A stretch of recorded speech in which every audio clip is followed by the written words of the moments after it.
It has only been 3 months, but with everything that has happened so far, this year already feels much longer.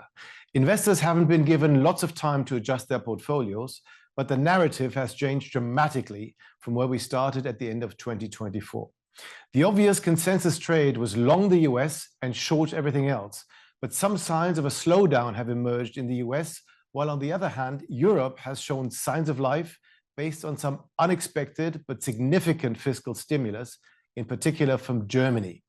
Money flows have shifted, resulting in a rare performance gap of almost 20 percentage points between Europe and the US. But if this really is the end of US exceptionalism, remains to be seen. It all depends on how and if further tariffs will be implemented and how global trade and corporate sentiment will be impacted. In China, another very strong equity market so far this year, things are moving quite slowly, but further initiatives to stabilize real estate and financial markets are raising hopes that the worst might be over for the country's economy. As always, plenty to talk about with my esteemed speakers. I'm joined by Niamh Brodie-Machora, CIO Equities, Salman Ahmed, Global Head of Macro and Strategic Asset Allocation, and Henk-Jan Rickerink, Global Head of Solutions Multi-Asset. Thank you all for joining us today. Before we start, just a reminder that you can use the Q&A function to ask any questions you may have throughout the discussion. That's it for the housekeeping. Now let's kick off with a macro backdrop. Salman, over to you.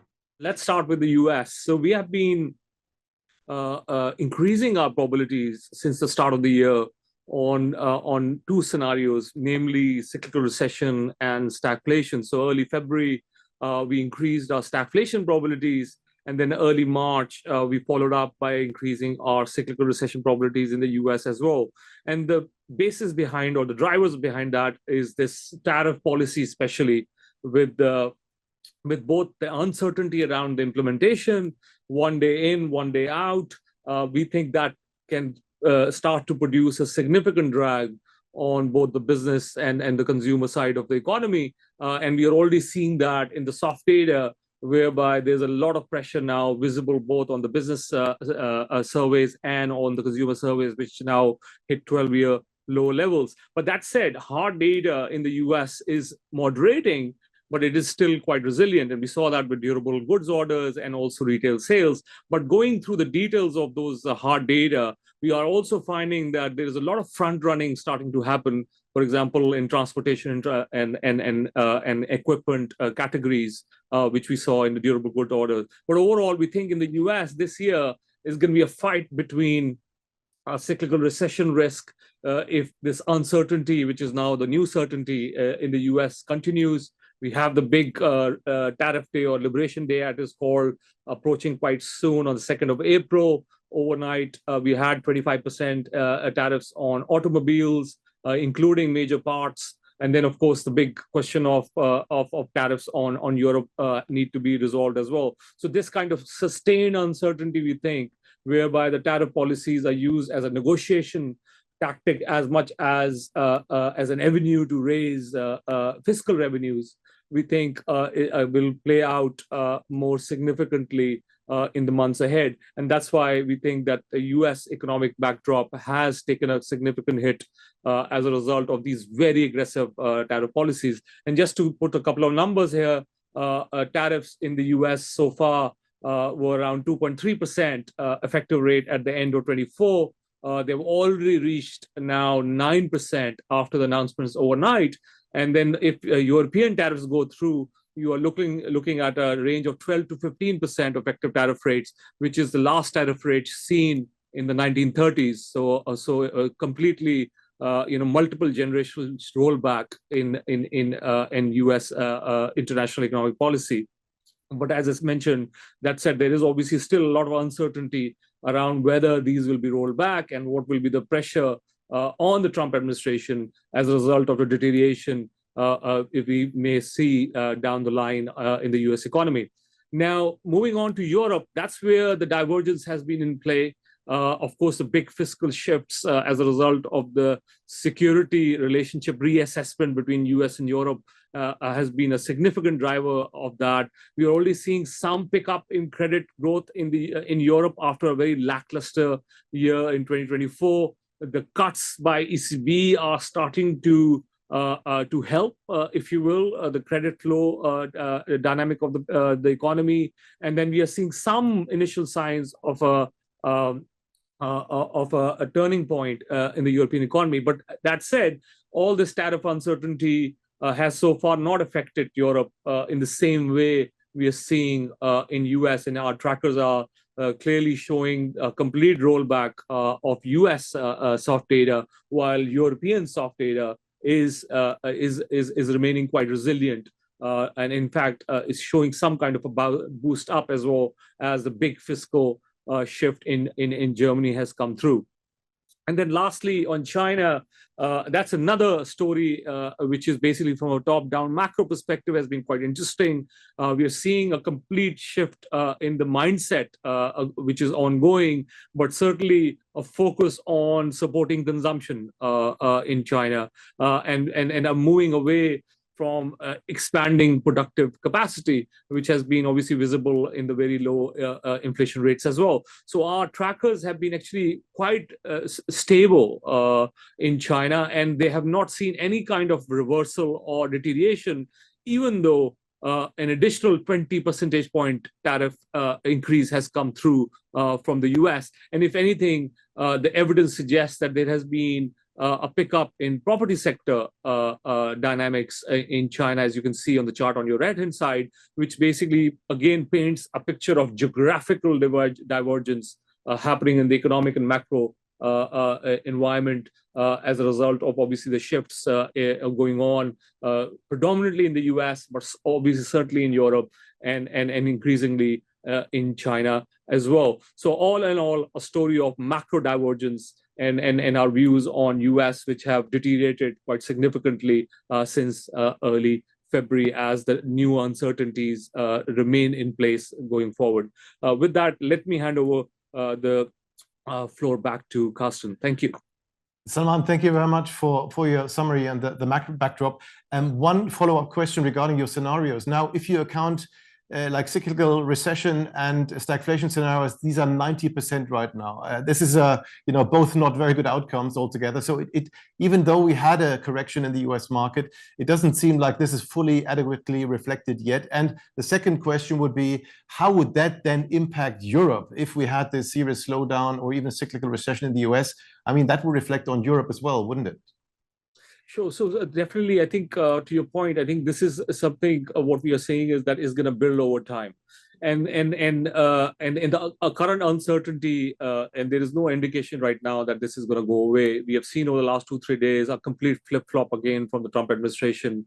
So talk of exemptions now overnight, the tariffs on autos, and now the talk that there may be a potential 20% tariffs on Europe. Who knows what ends up happening on the 2nd of April? But more importantly, the flip-flop or the reversals which may come in the months ahead. So that's the source of uncertainty. But we have to remember that there is potentially a Trump put here, which is basically if the economy does deteriorate and comes under pressure, you can see this administration, rolling back some of these much more aggressive programs, and that's what the market has been focused on as well. But the evidence is building up on the soft data, but the hard data, as I mentioned, is still quite resilient but moderating in the US. And to your question on the spillovers to Europe, I think we are already seeing that this cycle is shaping to be very different from the historical cycles. But that said, US is a big economic partner to Europe, and obviously the US consumer and the might of the US consumer is important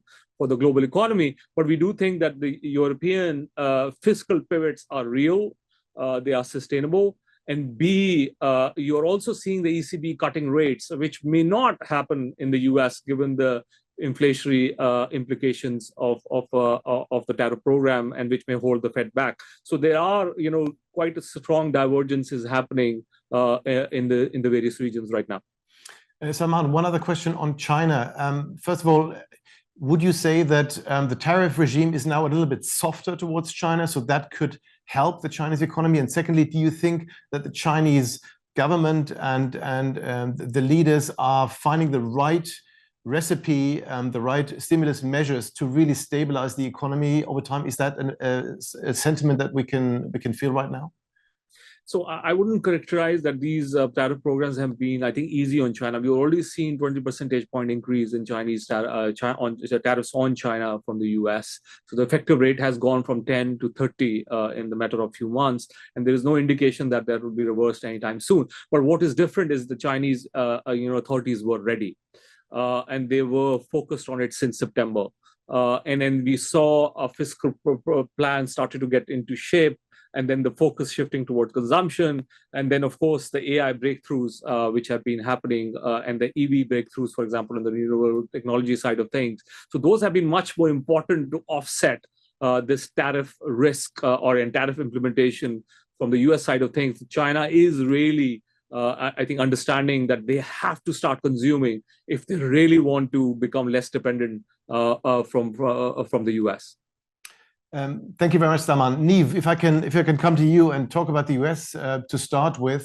We've seen a correction which hit 10% almost at one point and has receded somewhat in the meantime. But what do you reckon are the most important concerns on the US market? Is it on the one hand this looming recession fear that is coming up a little bit more, or is it rather, let's say, a deep implemented concern about the AI economy and therefore more concerns about growth expectations for the Magnificent Seven, which have driven the market quite dramatically over the last few years? Hi, Karsten. Thanks for the question. I think there are two key issues, and you've identified both of them. I think in the case of both the US market and the Chinese equity market right now, we need to look at tech and we need to look at everything else. They're obviously interlinked, but I think it's helpful to address them separately. In the case of the US market, two issues have hit the tech sector and the Mag 7 year to date. The first has been the launch of DeepSeek's reasoning model at the end of January. This has been a wake-up call. It's been a head turner for the tech sector globally, but also for equity investors globally, as an indication that the US is not the only player when it comes to AI. It is not the unambiguous dominant player, which had become the narrative through 2024. This coincided with an earnings season that was simultaneously amazing and also not enough. So the market is very slow to understand and correctly expect earnings expectations at a point where you have really dramatic changes, inflection points, really big changes in market share. But it does catch up. And what you saw in Q1 was a number of the major US tech leaders producing absolutely fantastic earnings expectations, but the beat was less than in previous quarters. And at this point in time, given where expectations are, given where valuations are, that isn't enough. And when it's coupled with a new player in town, and it's not just one player in town, we can come to that afterwards, but when it's coupled with a new player in town, suddenly those lofty valuations start to look less acceptable. So how you see this play in the US market is you've had multiple days where the Dow Jones has been okay, but the NASDAQ has been under pressure, and that's showing the Mag 7 effect on the US market overall. Separately, but at the same time, we've had the observations that Salman has shared starting to play out and starting to impact on equity market players as well. So very significantly, the drop in small business confidence, the drop in consumer confidence, we're hearing it from our team, from our analyst team. We saw a really dramatic change in management sentiment from the US stocks over the course of this quarter. We see it coming through in the commentary from the companies on earnings, the commentary from companies on the earnings outlook. So that has also started to weigh on both expectations and also on valuations. So for the US, you've had those double-barreled impacts with the largest stocks in the index being impacted, and then more generally, a concern that the engine of the US stock market is starting to sputter. That engine has been above average GDP growth coupled with innovation that drives above average earnings growth. There are now concerns about that engine. So we have preferred more defensive parts of the market, higher quality parts of the market, avoiding those stocks where the valuation is pricing in growth for multiple years in the future. We continue to prefer that strategy, both when it comes to US strategies and also global strategies. And that uncertainty may also impact the M&A market, which was also quite a significant, I think, so to speak, performance driver for the last couple of years, this uncertainty. But one question regarding, I've said US exceptionalism may not be over yet, but we've seen a lot of capital flows from the US to Europe right now. Would you say that now the scenario is fully reflected, or do you think that those trades, reducing the US exposure a bit, increasing maybe Europe and Asia, China a little bit, is not over yet, and that could very well be more to come in this regard? Europe has been the most wonderful, positive surprise of 2025.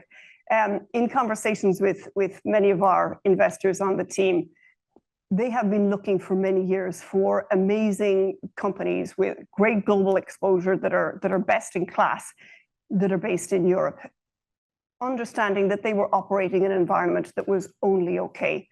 Suddenly, we're in a situation where the environment is actually looking much more supportive. When you consider the potential positive impact of falling rates in Europe, when you consider a reinvigorated defense sector, when you consider a German infrastructure fund and increased support across the board on cohesion, unity, and pushing further on the fiscal side, that creates a really positive environment. So that means that you have a combination of the great global leaders based in Europe that we've always had, but also a more supportive environment. And critically, Europe has been a market that was not expensive for quite some time, but not expensive with a catalyst is really great picking ground for active investors. Another very positive surprise was the Hong Kong stock market this year with almost 20% performance, but it seems that tech has been the most, the most prominent reason for this recovery, because the domestic Chinese index are down, or at least are not up as significantly. So the question, and you have just been traveling to China, and therefore you have probably a very good view on the tech sector in China, and if there's more behind the Chinese recovery in the stock market than just tech. Maybe you can comment on that, Niamh. Sure, thanks, Carsten. Yes, I spent a week in Hong Kong with our analyst and PM team, and it was really wonderful, Carsten, because the change in sentiment was so evident, so perceptible. The energy in the team is really wonderful. I know here in London, I expect it's the same in New York, there has been really heavy focus on what's been happening on the geopolitical front and on the tariff front.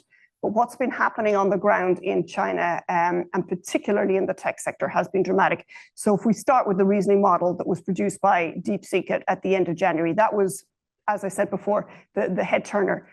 But that was just the first move. It was dramatic in terms of cost, in terms of consumer usability, in terms of being open source.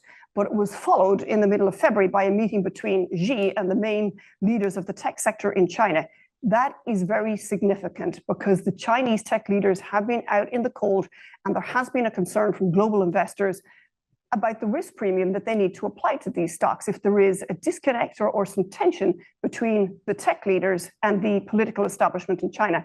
That meeting, done very publicly, I understood as a clear indication that the Chinese tech sector and the Chinese political class are now aligned, and they are looking to innovate and push growth in the Chinese economy. So that was the second key development. After that, we've had Alibaba, Tencent, Meituan, Baidu, and a number of companies releasing new AI models with new features, faster, cheaper. So it's not just one player, it's many players. I think this is really exciting for the China tech sector, and more broadly, clearly, our analysts and our investors are going to be going through this looking for where there is opportunity as opposed to hype. But it's not just in these limited number of players that are AI producers that are using it for marketplaces, for social media. They're also really excited about the low altitude economy, about advanced and humanoid robots, about autonomous driving. There are many different areas where China is making leaps and bounds from an innovative perspective. And when you consider that the market overall in China is, by normal measures, cheap, when you consider the CSI 300 is on 13 times earnings, the Hang Seng is still on only 11 times earnings. So clearly, there are highly rated stocks within that. But overall, when the valuation landscape looks like that, there are going to be lots of interesting opportunities. So we're really excited about that. I'm also encouraged by Salman's remarks indicating that the Chinese economy is actually looking okay. When I think about the earnings estimates in aggregate for the Hang Seng over 2024, it actually looks like they bottomed during 2024 and they're starting to move up. Areas like the property market, less bad than expected. As Salman mentioned, a lot of support behind the consumption part of the economy.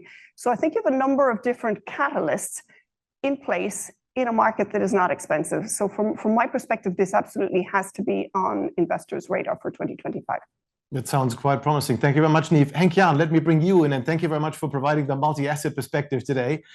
We've heard from Salman that recession probabilities have increased, maybe stagflation probabilities have increased.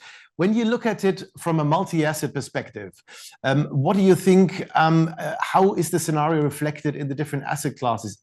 Are we still in a risk-on environment, or do you think that we are slowly moving into a more defensive stance overall? Yeah, look, it's been really interesting to hear the conversation so far, both what Salman said and what Niamh said, because it very much mirrors the quarter we've had as a multi-asset investment team and how we thought about the world. And as per your kind of introduction at the start, we entered this year with the view of, look, we're late cycle, but we're not end of cycle. We're in a risk-on environment, albeit likely one with a reasonable degree of volatility, and we went into it with an overweight to equities. And I think, as we've eloquently heard on the call so far, a lot has changed in the last quarter or so. From our team's perspective, overall, we're now neutral on risk. We're not making a bear market call. That is absolutely not the view of the team. So recession is not where we think is the most likely outcome, but neither at this point in time is it the right answer to take a big market beta call and take a big equity versus fixed income type bet. We think there's better value within the asset classes on the equity regional view, within the fixed income space, etc. I think it's interesting to think about portfolio protection from a variety of angles. But overall, our portfolio managers are very much taking, at the moment, small tactical bets, staying very nimble. As Salman made clear, right? There's overnight news, and April 2nd. You need to watch carefully now what happens. And I think the uncertainties that we're watching are clear. But right now, overall, we're neutral on risk. I would be a little bit more interested now in a deeper dive in the fixed income area. So we've seen some widening of spreads in certain areas of the market in this recent risk-off trade. So how do you see fixed income markets globally developing? Is it still attractive to be in investment grade or high yield? Where are the areas that you would prefer to be in within fixed income? Yeah, it's an interesting one. So as you rightly say, that spreads have widened a little bit recently, albeit from a very low bar, right? They remain very tight overall. From an overall perspective in our portfolios, we are somewhat underweight credit overall. What are we balancing off here? What we're balancing off, fundamentals in credit are still pretty solid. However, we are very aware of the growth slowdown that Salman is highlighted very eloquently earlier. And as per the spreads picture, valuations are relatively tight. If you dive underneath on high yield versus investment grade, we have a preference for high yield, not from a spread tightening perspective, but from a carry perspective. We think that's still attractive. We're not fans of investment grade at the moment. The spreads are too narrow, and there's a lot of issuance coming our way soon. Looking at it more from a regional perspective, it's been interesting, obviously, to hear in the conversation so far some of the switches of the US versus Europe in terms of relative attractiveness of some of the economics. European spreads were more attractive than US credit, but that has tightened and that's closed now. So that differential is no longer there. They're relatively valued on a similar place. Defaults in the US are better contained than they are in Europe. They are ticking up a little bit in Europe, and that is something we're watching very, very closely. But overall, small underweight with a preference for high yield over investment grade. There's an interesting client question that has come in, and that's regarding the development of volatility. What is our outlook on volatility for the next few quarters, and how does that feed into our asset allocation thoughts? Yeah, look, it's a great question. I mean, I think as we've heard very clearly on the call so far, uncertainty is very high, whether it's tariff uncertainty, inflation uncertainty, question marks on growth, intra-region differences have raised. So overall, I think we're likely to be in an environment of relatively high volatility for a period of time. Obviously, what that means for investors depends very much in terms of what's the objectives of a portfolio. For a balanced multi-asset portfolio, if I take that angle, basically there's two risks you need to really think about, right? There's the, are you worried about a recession risk? And if so, how do you protect your portfolio from that? Or are you more worried about a stagflation risk? And how do you protect your portfolio from that? And most of our portfolio managers are doing a little bit of both, because we're relatively aligned with what Simon said earlier on in terms of the likelihood of which scenario. And there's different ways of doing it in those two scenarios. But it's not a time to be a hero. It's not a time to take a very narrow bet on one particular asset class or one particular region. The uncertainties are high at this point. Let's get back to you, Saman. And since tariffs have been basically the number one issue to talk about, and there's been recently a lot of announcements with regards to reciprocal tariffs and automobile tariffs and things like that. So it sounded a bit erratic, like the way it was introduced, and that caused uncertainty, of course. But what's the strategy behind it? I mean, can you see some tariffs being reduced quicker, and therefore the obstacles of global trade being a bit easier, and others maybe to be there for the longer term? Apparently, for example, the trade deficit versus Europe is not going away overnight. So it seems that tariffs to Europe could be staying a lot longer over time. And the ultimate motive might be to bring back production to the US. So in that capacity, what do you think has a likelihood to stay on? And what other tariffs do you expect not to be there for a long time? So thank you, Carsten. I think it's helpful to think about these countries in different buckets, and this is what we have been doing internally just to understand, the end point of this whole, tariff policy. So the first bucket is, I think, Canada and Mexico. So there, we think that the steady state of tariffs will be much lower than what are being threatened at the moment, because they are very much integrated with the US economy, and there are some specific, for example, especially in the case of Mexico, specific domestic goals which are also in play, namely immigration and drug transport over the border. So those it can become more interlinked, and then we do think that the steady state of tariffs will be much lower than what is talked about right now. But then second category is Europe, whereby we do think that some of the tariffs most likely not at 25%, even though the 25%, if it comes through, probably will be a negotiation tactic or leverage play. Would be steady state would be obviously meaningfully above zero, but certainly not at 25%. And I think the reason why we think that some permanent tariff rates are needed on Europe is namely to your point, that US administrations, especially the people around the Trump administration, who have been much more articulate and detailed on what they're trying to do, are talking about moving production back and manufacturing production back into the US, and they're not interested in Chinese manufacturing coming back. They are actually interested in European manufacturing, coming back. So for that, you need sustained tariffs in addition to deregulation, and then of course the cheaper dollar as well.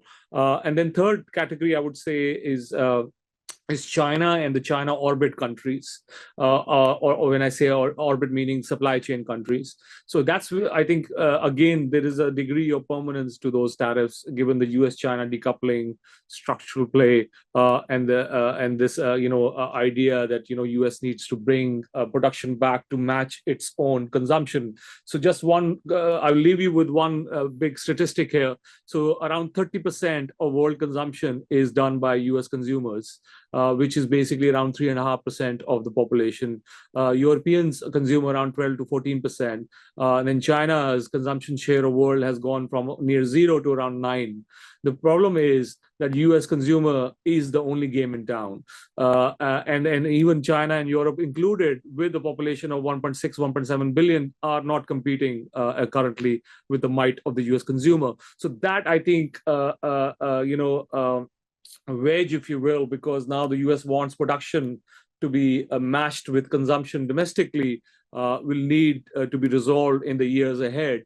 And that's why I think, as I mentioned earlier, we are, very, positive. It's positive to hear when China is talking about boosting its own consumption. And I think ultimately Europe will have to do the same, because defense is not going to cut it when it comes to the dependency or interdependency between US and Europe, and similarly between US and China. So the US is basically reversing all the outsourcing that they have been done for the last 30 years, so to speak. But maybe Salman, one more question about Europe, because UK is a certain and important part of it.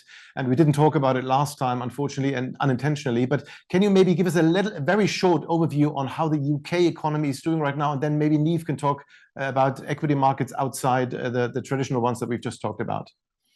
Sure. So UK, I think, is one of the least vulnerable countries to the tariff war, and I think there was obviously talk about a potential deal as well. But even if tariffs come in, the manufacturing share is very low in the UK, so they're not as vulnerable as, for example, Germany is. And then there has been, as I think Niamh mentioned, cohesion in Europe, which includes the UK when it comes to the broader defense umbrella. So if that is a march towards some kind of a single market, I think remains to be seen. But certainly the relationship between Europe and UK are much better placed now than they were post Brexit, and intensity of that obviously, as we know, built through.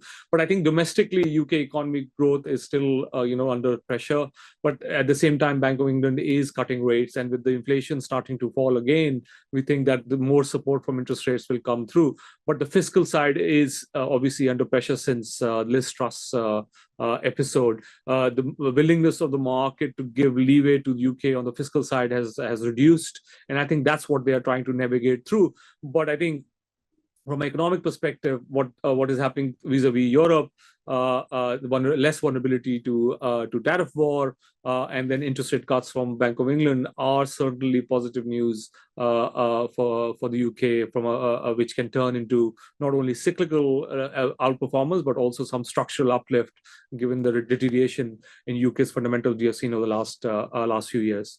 Thank you, Salman. So, Niamh, how would that translate into the UK equity market? How do you see the market right now? Is it attractive, and where would you position? So Europe, as I mentioned before, the environment has quite significantly improved. There are another couple of factors, I think, to be aware of in Europe. The first is that the opposite side of what has been driving the US in many years, in other words, this very singular narrow market, and in many cases companies that are less economically sensitive, has been that in Europe it's been a more lackluster economy, and you have high sensitivity within the equity market, particularly among the financial sector, but also in the industrial sector, to that domestic economy. But the implication of that is that now when we do actually have a better environment, it's clearly positive for very large parts of the equity market, within that clearly financials and industrials. The key question for our investment team is the degree to which uncertainty, reduced management sentiment in relation to the US market, the possibility of a US recession, to what degree that is more significant than more positive news flow in Europe. As I mentioned, on 15 times earnings in the UK, you're looking at 11 times earnings. There are definitely areas where discerning investors can actually find where the opportunity is greater than the threat and the risk, and where that is attractively priced. Europe is a market where not only do the earnings beat for the last quarter, but we're actually starting to see a tick up in earnings expectations. If you'll allow me, Carsten, I do also want to mention Japan, which has been left behind year to date. It's another market where we saw earnings expectations climb through 2024, and where the earnings season has been okay. In the case of both Europe and in Japan, the expectations of our analyst team and of the market don't look too stretched. They're looking for single-digit earnings growth. And when you have positive impetus behind it, their ability to meet that and deliver for investors looks relatively robust. For Japan, I do need to put a big caveat to it. Obviously, it's got a big auto sector, as it does in Europe, but it's also got a lot of companies that supply into the auto sector. It is vulnerable to tariff uncertainty and actual tariff impact and impacts on GDP growth from that. But the self-help story that has been driving that earnings growth remains intact. The improving corporate governance remains intact. So again, I think it's a market that investors should have on their radar. Thank you very much. Henk-Jan, can I come back to you and talk a bit more about emerging markets altogether? Because we've got a client question as well, what our view is on emerging markets. And I would like to pose that to you in terms of asset class attractiveness. When you look at yields, for example, in emerging markets in Asia, I think there are some more attractive yields, at least in parts, to be got, and also from other asset classes. What is our view on emerging markets right now? Is it benefiting from a better integration within Asia, greater EM, or is it suffering a little bit more with regards to the tariffs that are being implemented? What's our overall view here? Yeah, and it's a great question. I mean, I think the most important thing I'd say is that we don't have a singular emerging market view, because the trends in Latin America and Brazil are quite different to parts of emerging Europe and Asia as well, where I was based in my previous role. Is very much a country story, obviously, with many people impacted directly and impacted by the latest developments in China. So we played quite in a mixed perspective at the moment. The impact of the tariffs, first, second order, are something we're watching very, very closely. We have become more constructive on China, for all the reasons that both Niamh and Simon spoke to. Albeit at the moment we're not taking big bets there. Slightly counter to, I think, the prevailing news flow, we've actually in an overall neutral equity position, we've kept our US relative overweight, albeit not playing it through the Mag 7 for all the reasons that Niamh spoke to. So from the credit side, emerging market hard currency debt is looking more attractive. The fund has held up relatively well with the tariff risks, and that's an area where we're looking to potentially go overweight, albeit haven't done that yet. We're just looking, frankly, waiting a little bit more to get a little bit more certainty around both, the tariff policy from the US, the reaction from China, et cetera. From a currency perspective, again, it's very country specific. We're not taking massive bets. The currency we like is the yen. I can talk to that later. But overall, it's very country by country, without a big top-down view at this point in time. If we look at some other asset classes, rather than just focusing on equity and fixed income, is there anything else that you find interesting from an asset allocation perspective? How about, for example, commodities? How about FX? Do you see any other parts of the market where there is attractiveness to diversify the portfolio with right now?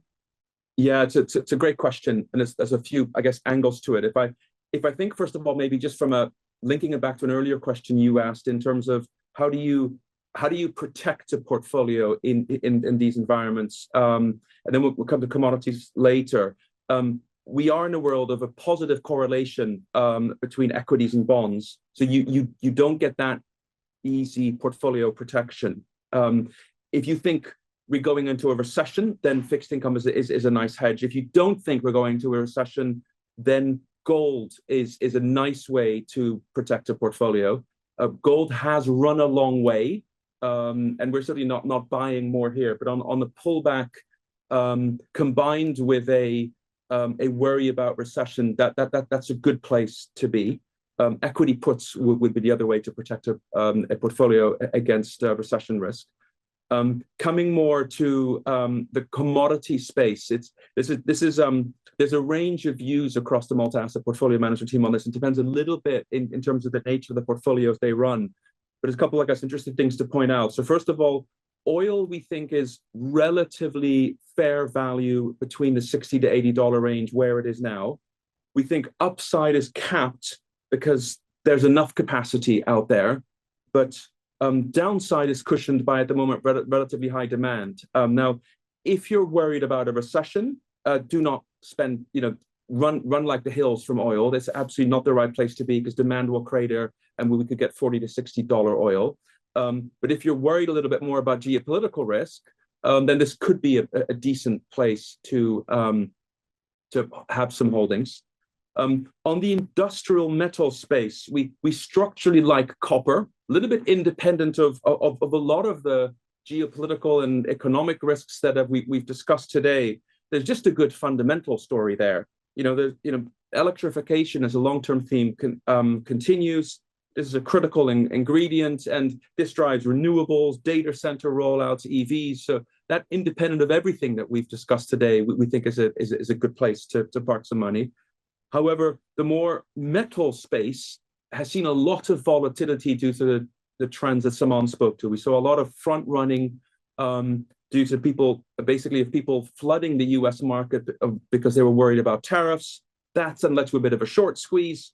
So there's just a lot of volatility coming there. So that's not something that we think has a role to play in a portfolio at this point in time. Just let that all play out a little bit longer and then think about what's a sensible thing to do.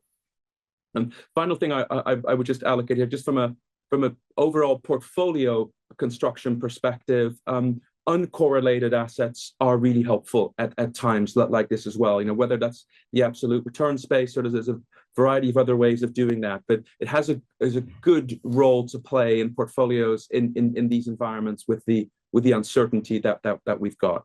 That's a bit of a round the world tour, but those are the types of things that our multi-asset portfolio managers are putting in their portfolios at the moment.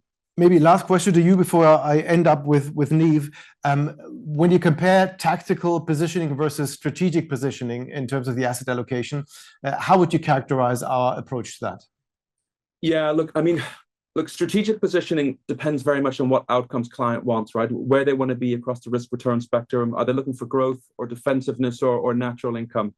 And that's the basis, if you will, the start point. I've spoken earlier around, there's a big tactical view to take depending on whether recession or stagflation is your base case, because that takes you in different directions across your duration holding, your fixed income holding, etc.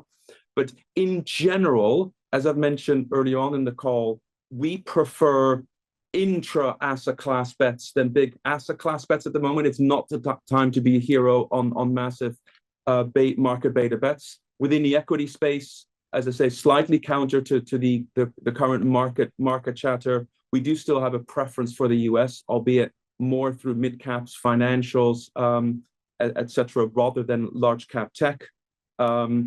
We do like duration overall. It is relatively cheap at the moment, albeit you've got to pick your country carefully.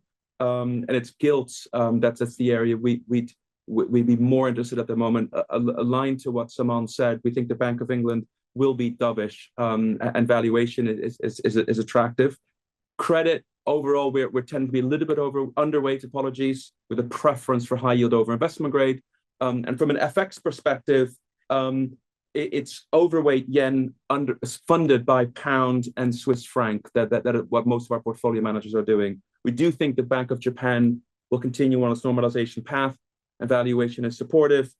We do think the Bank of England will remain dovish, which is of course not so good for the pound, but good, interestingly, for UK large caps, right? Because a lot of their income streams are international. And we think the Swiss franc is relatively expensive for what it is and won't do well if there's a Ukraine peace deal. So there's lots of interesting angles to each of those stories as well. Thanks very much, Henk. You mentioned the mid caps. I would like the last question to go to Niamh with regards to equity factors. How are you looking at the spectrum, small mid caps versus large caps, and maybe growth versus value, just to finish off with how you would position in the equity space?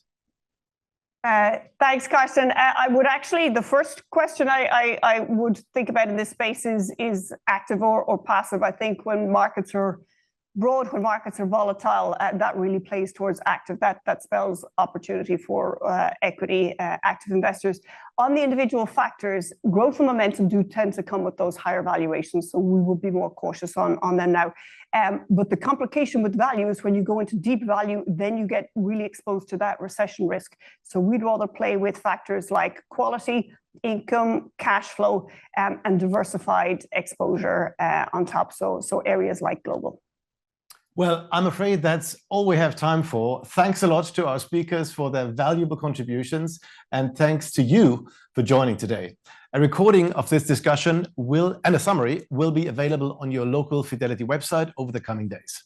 Please do reach out to your local representatives if you have any additional questions. And before we go, just one final request to please fill in the short feedback form, which should pop up once the webinar ends. Your comments and feedback are hugely welcome. Thanks again for watching, and goodbye.